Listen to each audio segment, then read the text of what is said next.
I'm one of the lucky few that got sent the RAMA DUCK Switch to have a look at. I think I got mine a week earlier than the other creators because I literally live like one state over from the RAMA warehouse. So I think it's time to capitalize on this shit, mate. Let's have a look at it.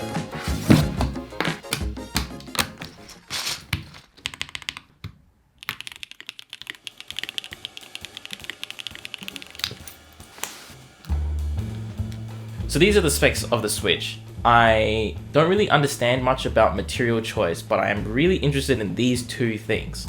I've never experienced a two-stage spring in a keyboard, so I'm really curious to see what that feels like. I'm also really curious about this mute mount technology because from what I understand, that's like the silicon thing that goes in between the PCB and the plate of a RAMA keyboard. Curious to see what that does in a Switch. Specifically for double stage springs, the first one that I tried personally, and the one that I know that popped off, was from Texi or Bolsa Supply, the Technoviolets. Once I tried them, I was like, this isn't just hype, this is like real. This feels good. Because now regular springs almost feel kind of sluggish to me. Uh-huh.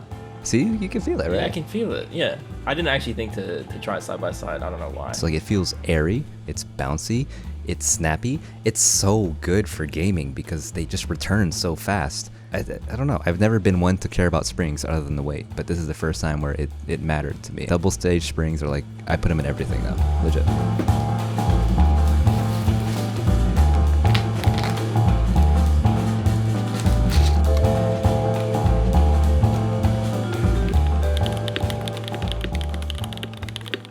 Feels kind of... Ugh. It's too harsh, don't you think?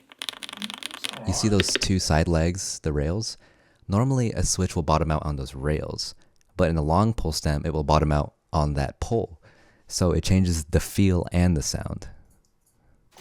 As you can tell from that last sound test, I really did not enjoy how it felt or sounded on the M65B that RAMA sent me. The harshness of the long pole stem combined with the harshness of a full aluminium or brass plate. I don't know which one I got. And it's got like no relief cuts. It just made it like, it felt like almost tiring to type on after like 2 hours. I've got weak fingers, I guess. One thing I do want to try though, I've got a Geon Frog that I've been trying to get to sound alright. Like, I'm gonna get cancelled for this, but I don't really like how it felt with the MX Black Hyperglides. It felt like it was too quiet almost, like a little bit too mushy.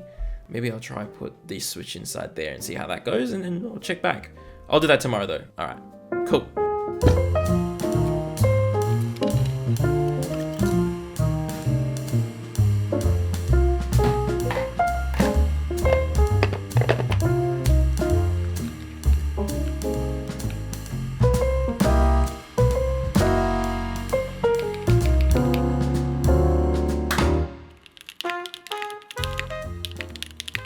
Alright, good morning team.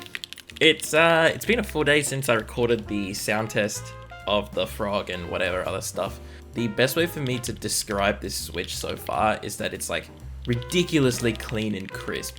The mute mount works wonders by sandwiching the top and the bottom housing, similarly to like how a Switch film would work. Like the combination of pre-lubrication at the factory, the long pole stem, and the mute mount makes it so that the Switch is so robust, like it doesn't budge and there's no chatter. What you're getting is the sound of a keyboard's acoustics because there's just no interference. The weight of the spring is really nice. It's very similar to a Hyperglide's weight, but the spring is nicer. However, it comes in at over $1 per, but of course the more you buy, the cheaper it gets per unit. Best value is if you grab like 90 of them. There's another price attached to this though that is obviously not going to be mentioned on the website, but you really need to consider this when you're buying a RAMA product. It doesn't take much digging at all for you to see that there are many people who are upset with the company and their lack of communication. I'm obviously a creator, so RAMA have sent me this product, they've paid me to make this video. All the opinions are my own, by the way.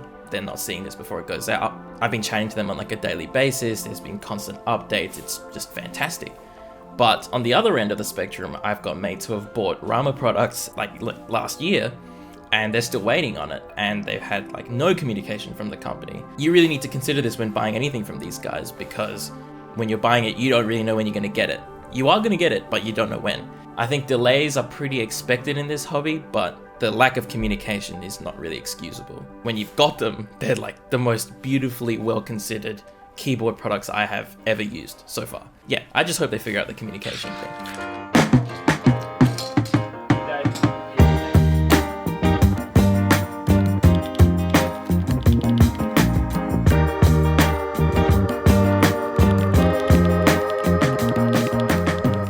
This probably has to be my favorite Switch at the moment. I enjoy a stiffer typing experience, but I feel like those of you who enjoy a more bouncy typing experience are absolutely gonna love this too. It's absolutely brought my Frog to life. Oh, that sounds fucking weird. Frog keyboard to life, which I'm super stoked about. Ansel is gonna be doing his video soon on this Switch, which I'm super pumped to see. I'm just keen to see what everyone else thinks of the Switch, and they're probably gonna be way more informative than mine. Thanks to the fellas at RAMA for sending the Switch out and supporting my channel, and thanks to you guys for tuning in. This channel has like tripled in size since that last video, which has been absolutely mental to say the least. So if you're new here, welcome. I'm gonna be committing to a schedule of a video per fortnight, so you can expect to see much more from me soon. Got lots of big things coming up, but in the meantime, here is a cheeky little sound test, so you can do a little comparison back to back. But yeah, thanks everyone. I'll see you in a couple weeks. Thanks for tuning in.